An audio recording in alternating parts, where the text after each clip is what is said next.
جو آج ہم پڑھیں گے اس سبق میں حضرت خالد بن ولید رضی اللہ عنہ کے زندگی کے بارے میں۔ تو چلو بچوں، سبق کی پڑھائی کرنے سے پہلے میں آپ کو تھوڑا بتا دوں کہ اس سبق میں حضرت خالد بن ولید رضی اللہ عنہ کے بارے میں ہے اور ان کی زندگی پر تھوڑی روشنی ڈال لیتے ہیں۔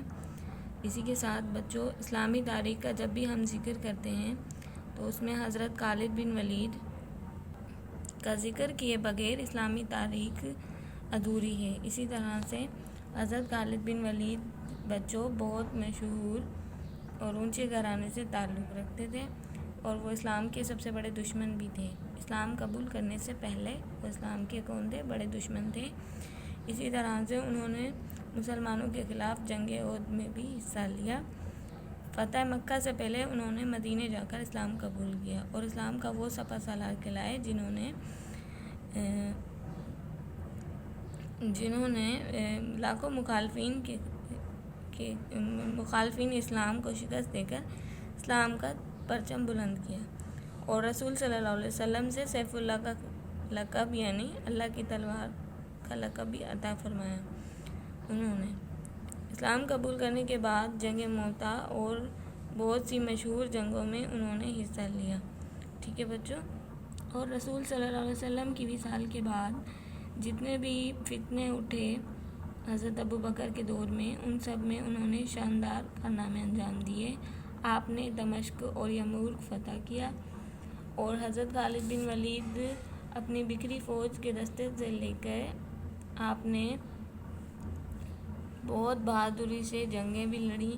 اس کے علاوہ آپ نے مسلمانوں کی بہادری کی داغ بٹھا دی اور حضرت خالد بن ولید جو تھے بچوں، انہوں نے اپنا اللہ کی راہ میں ایک بڑی جہاد کرنے میں صرف کر دیا۔ اپنی زندگی کا ایک بڑا حصہ جہاد کرنے میں صرف کر دیا۔ اسی طرح سے آپ کا جسم کا کوئی بھی ایسا حصہ نہ تھا جس پر تیروں اور تلواروں کے زخم نہ ہوں۔ آپ بہت بہادر تھے۔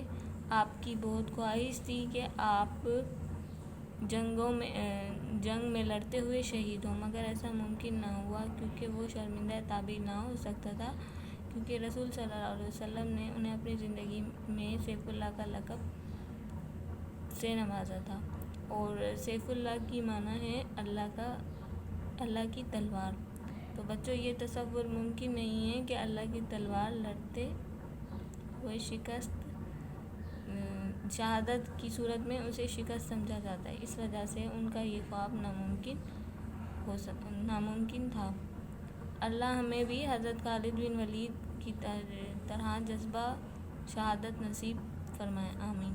تو بچوں، اس سبق کی آپ خود بھی پڑھائی کریں گے۔ اس کے بعد ہم آ جاتے ہیں مشق پر۔ تو بچوں، مشق ہے میں سوال نمبر 1 ہے، سوالات کے جواب لکھیے۔ سوال نمبر اس میں دیے ہوئے ہیں ہمیں 8۔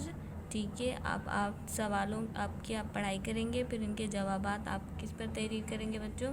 اپنی رف کاپی پہ تحریر کریں گے اور اس کے ساتھ ساتھ آپ الفاظ معنی کی بھی پڑھائی کریں گے۔ الفاظ معنی دیے گئے ہیں، ٹھیک ہے بچوں، الفاظ معنی پڑھیں گے، یاد بھی کرنے ہیں آپ کو۔